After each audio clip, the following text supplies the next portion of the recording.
Listen, never text first. Not because you're playing games, not because you're trying to make her jealous, but because you're finally done renting your self-respect by the message. When you stop initiating, you send one quiet signal that changes everything. My time moves by my standards. Not by anxiety, not by approval, not by the ping of a phone.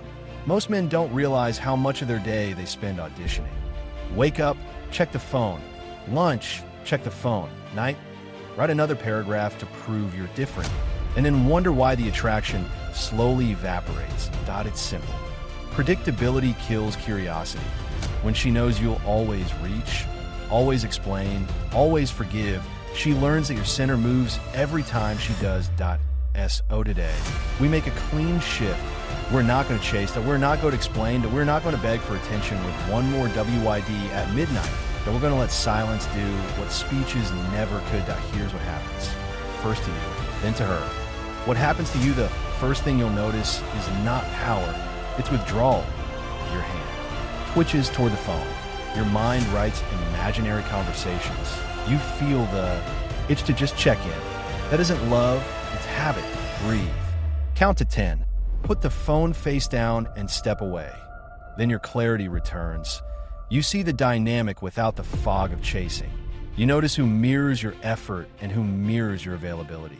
You realize you've been trading paragraphs for breadcrumbs. Your day gets heavier, in a good way. Heavier with training. Heavier with work that matters. Heavier with brothers, with sleep, with order. Things that give you your spine back. That a man with gravity stops orbiting people who don't move toward him.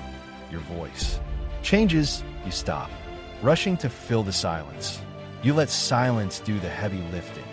When you speak, it's warm and brief. When you listen, you actually listen. Auditioning. No growing your worth with words, just presence. And your standard sets quietly. You decide, I match effort, not feelings. If she invests, you invest. If she pauses, you pause. If she tests, you stay calm. If she disrespects, you reduce access. No anger, no essays. That's the internal shift. Now watch what happens to her. What happens to Herat first? She shrugs. She assumes you'll be back. You always are 0.2 hours past. 6 a day. No check-in. No clever meet. No little reminder that you exist. And something unfamiliar appears. Uncertainty. Not drama, just the absence of your constant presence. Uncertainty triggers recall. She replays your best moments because there's nothing new to dilute them. Your calm, your laughter, the way you looked at her when you weren't trying to be impressive. Memory is louder when you're not. Then comes testing, a breadcrumb, hey, a reaction to your story, that a half-hearted question at 11:47 p.m. She yes, not asking for you. She's checking for you. If you sprint at breadcrumbs, the old dance returns. If you don't, if you stay steady, something deeper begins. Respect, because respect is born in the presence of restraint. Let me be very clear. Never text first is not about freezing people out, that it's about refusing to be the only engine. You are not a reminder app. You're a man with a direction that how do you live this without turning cold? The stoic way to hold frame rule 1. Lead with time, not text. When contact happens, keep it simple and real. Wed 7:30. Espresso at Atlas? If not, no worries. One line, one plan, no pitch, leader schedule. Always perform. Rule 2. Match effort. If she sends 1, you send 1. If she sends 3, you send 1 or 2 to mirror energy, not anxiety. Rule 3. Keep messages short and OSAs.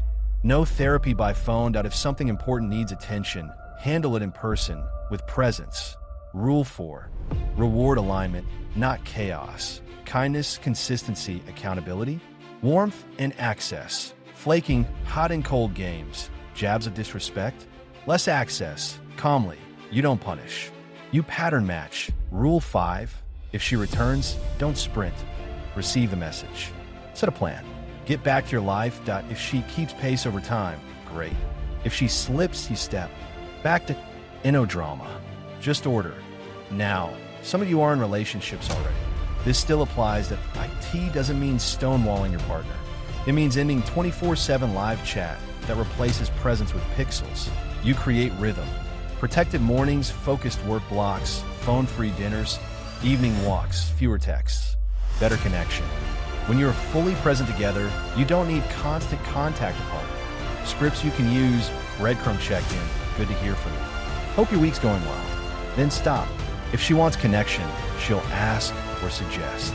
Flake cycle, let's reconnect. When your schedule opens up, one line, no edge.